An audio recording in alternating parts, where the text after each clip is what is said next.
In 2023, it looks like Nollywood has saved the best for the last.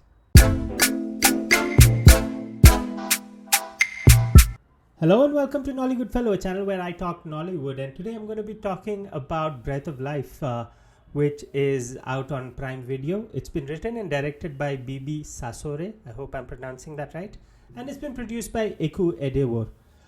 The movie is a journey of a man, a very talented and gifted man at that, who is going through loss and life, and what happens forward makes the story.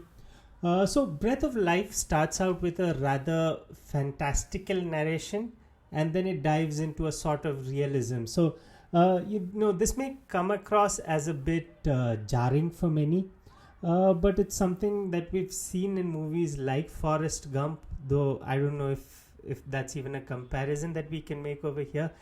Anyway, but all in all, the movie does bring out some compelling conflicts, some very interesting characters, and it touches upon some basic human emotions in a very emphatic manner. One interesting thing about the movie is that it is faith-based, and here I might go into a bit of controversy.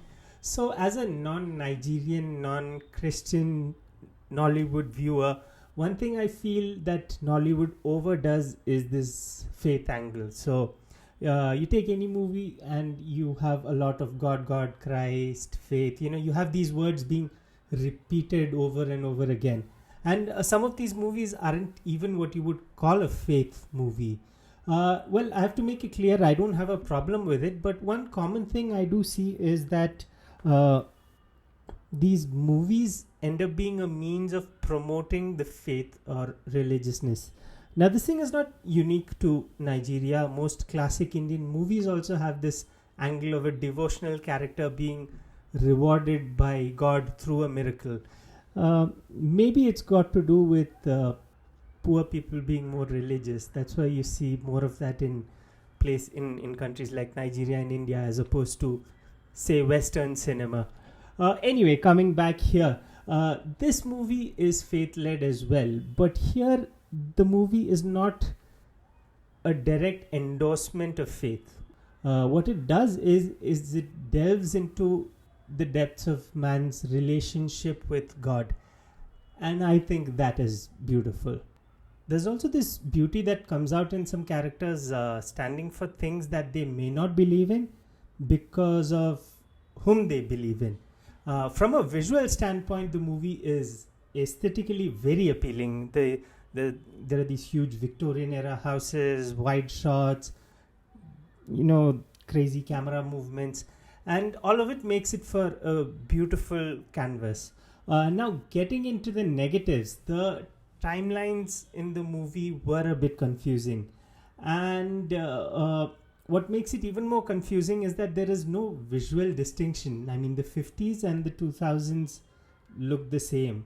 And to add to that, there seemed to be a huge flaw in one of the most important final twists. Now, moving on to performances. The performances in the movie were so good that even a white character in the movie acted well. Well, there's a thing I have about white actors in Nollywood. They're mostly abysmal. But anyway, moving on, getting to the main actors. Ademola Adedoyin as young Timmy is one of the best performances here. Though his screen time is less, he makes quite an impact. Wale, his screen presence and talent are unmatched, and he's given a stellar performance here. But for some reason, I feel like this isn't among his best, and I can't put a finger on why. Chimezie has managed to make a mark despite spending most screen time with someone like Wale. He brings a certain earnestness to the character that makes it even more likable. Genovevah, Umeh, I'd say she's gotten a role that she deserves. She's a firebrand here, and she adds a lot more life to the film. Eku Edewor, who's also the producer, did justice to her small role, and Bimbo, Manuel and Dede are veterans. They're great actors, and they've given noteworthy performances here as well. All in all, Life of Breath is a pretty good, feel-good movie, and to not give a spoiler, but the last line of the movie is a direct attack on the tear glands. I'd say go for it. Do let me know your thoughts on the movie if you've seen it. And if you haven't, do go ahead and watch it. And do leave your comments, share, and subscribe. And until next time, this is me, Nollywood Fellow, signing off. Bye.